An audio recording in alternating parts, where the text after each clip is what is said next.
ओम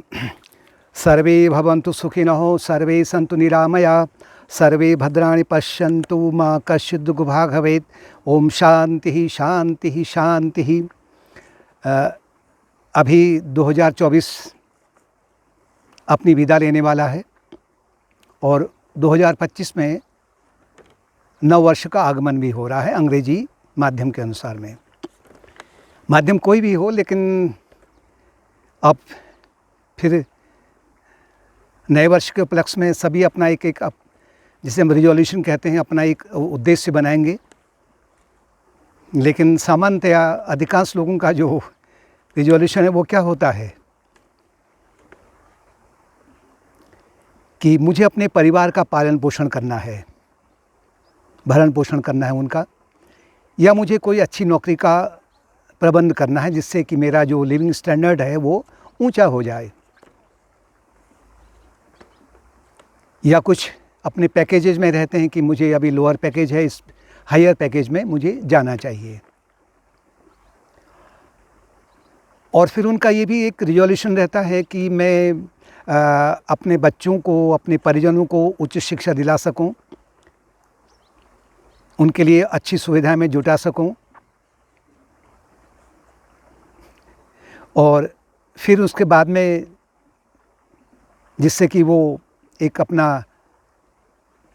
अच्छे स्कूल में प्रवेश करने के बाद में कोई अच्छी सी जो डिग्री है उससे लेकर करके कई अच्छी नौकरी में लग जाएं।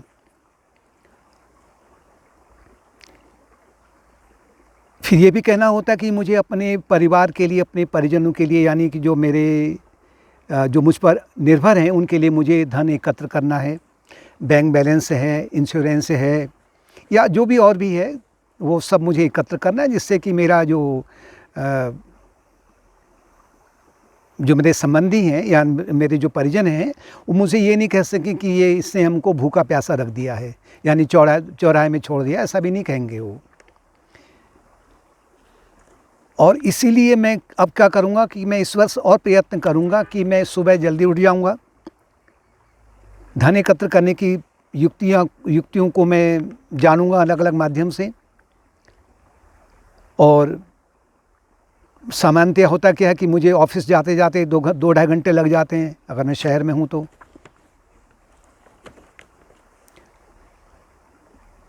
साथ में ऑफिस में अगर मैं पहुँचता हूँ तो भारी भरकम लोड मेरे सर पर रहता है, मुझे बहुत सारा काम करना पड़ता है, मुझे टारगेट देना पड़ता है ऑफिस में, मुझे अपने बॉस की सुननी पड़ती है, जो मेरे सबॉर्डिनेट हैं तो मुझे उनकी भी सुननी पड़ती है, मुझे उनके साथ में एडजस्ट करना पड़ता है। और अगर कभी छुट्टी मिलती भी है तो क्या होता है, उस दिन फिर मैं अपने बच्चों को, अपनी पत्नी को या अपने पति को, जो भी है, उनको ले जा कर के कहीं भ्रमण के लिए ले जाऊं, कहीं होटलों में ले जाऊं, कहीं वहाँ उनको मैं भोजन कराऊं, बच्चों के लिए थोड़ी मैं मार्केटिंग कर लूं, कपड़े अच्छे ले लूं उनके लिए।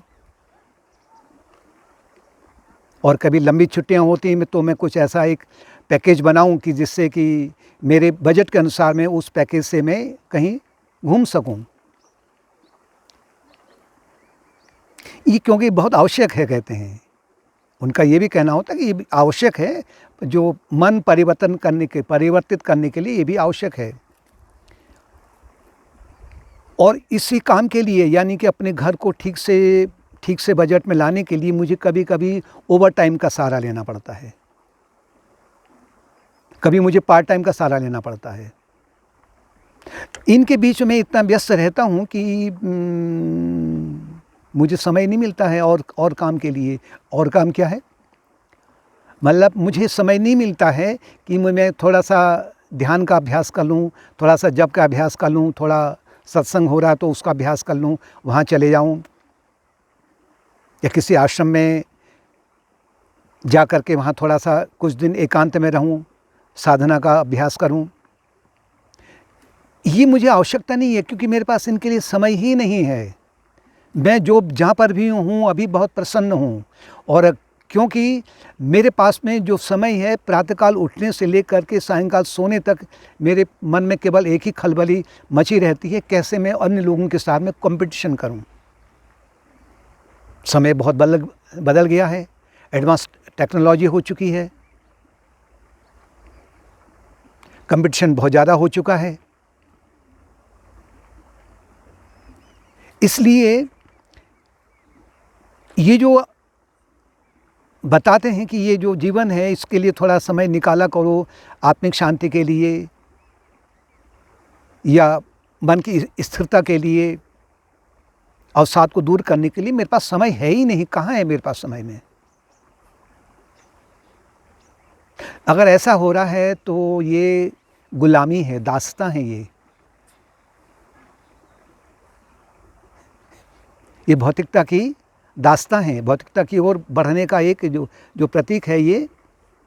कि वो पूर्ण रूप से ऐसा व्यक्ति गुलाम हो चुका है। और नए वर्ष में फिर यही हर साल एक रिजोल्यूशन बनता है कि मैं जितना अधिक मेरे पास में भौतिकता उपलब्ध होगा उतना ही मैं सुखी हो जाऊंगा। लेकिन हम देखते भी हैं कि अधिकांश व्यक्ति सफल नहीं हो पाते हैं, सुखी नहीं हो पाते हैं, दुखी हो जाते हैं, रोगों का अंबार लगने लग जाता है, परिवार में अस्थिरता उत्पन्न हो जाती है, आप संबंधों में विच्छेद होने लग जाता है, क्योंकि वहाँ पर जो मेन है, जीवन का जो लक्ष्य मेन है, मुख्य है, उसको तो नकार दिया है। उसके लिए ये कहा जाता है कि ये तो फालतू लोगों का समय काम है, जिनके पास फालतू समय है, जिनके पास में कोई धंधा नहीं है, उन लोगों के लिए है ये ऐसा नहीं है। नहीं तो प्रतिवर्ष यही एक प्रकार का नियम बनेगा और फिर अंत में क्या होगा कि जीवन ढलते जाएगी, जीवन की जो शाम है वो ढलते जाएगी और फिर अंत में वही ढाक के 3 पात, कुछ नहीं मिलेगा। तो जीवन में थोड़ा सा आध्यात्मिक मार्ग को अपना करके मेरे जीवन का लक्ष्य क्या है, मुझे क्या करना है, केवल भौतिकता के पीछे नहीं रह करके थोड़ा मन शांति के लिए, आत्मिक शांति के लिए, आत्मिक सुख के लिए भी थोड़ा सा प्रयत्न किया।